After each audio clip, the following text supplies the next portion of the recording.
This is coming from outside Nigeria. Guinea-Bissau was thrown into turmoil on Wednesday after outgoing President Umaru Sissoco Embalo claimed he was arrested at the presidential palace in what he described as a coup d'etat led by the Army Chief of Staff.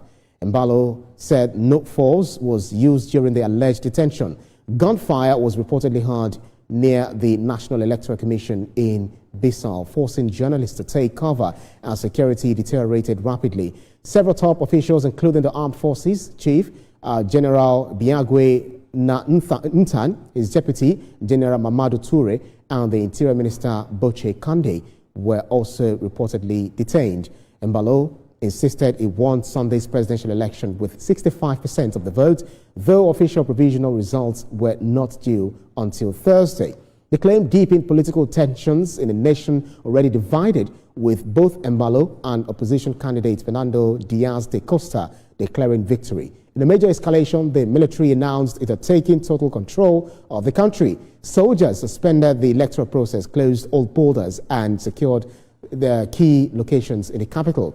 The situation remains fluid, and Guinea-Bissau once again facing a political crisis driven by long-standing mistrust between civilian leaders and the military. We've got a tweet.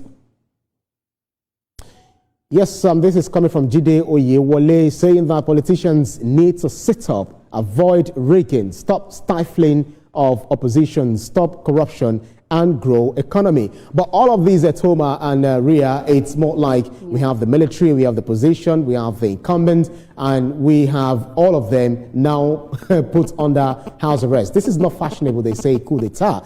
And it's a nation of about 2.1 million or thereabout. And we've got our own former President Goodluck Ebele Jonathan, as well as is a Mozambique president who, former president who were on a mission, the what's it called, observation mission, to this country, and they are also been caught up in this coup.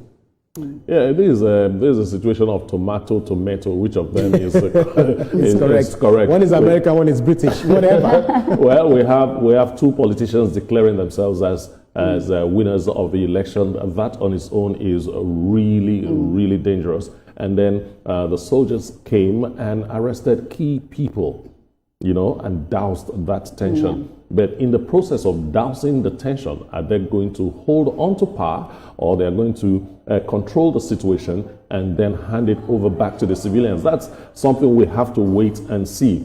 So if you call it a coup d'etat, it depends on where you are standing. That's why I said is tomato or tomato.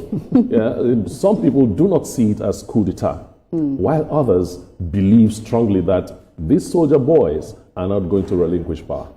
But Ibrahim, when we talk about Guinea, they've had a lot of political tension. Like, it just goes on and on. In 2003, there was a coup. In 2012, like, we can go on and on. And it seems like the military has a lot of power there as well. I know that ex-president Goodluck Jonathan is there. I just hope he gets back safe. And I hope that they can settle their political crisis as well. Because at the end of the day, you are in power. If it's time for you to go, it's time for you to go. I do not see why two people would declare themselves president, And to think that it is the presidential guard, one who is supposed to be guarding the president, is the one that actually staged this coup. Quite interesting stuff.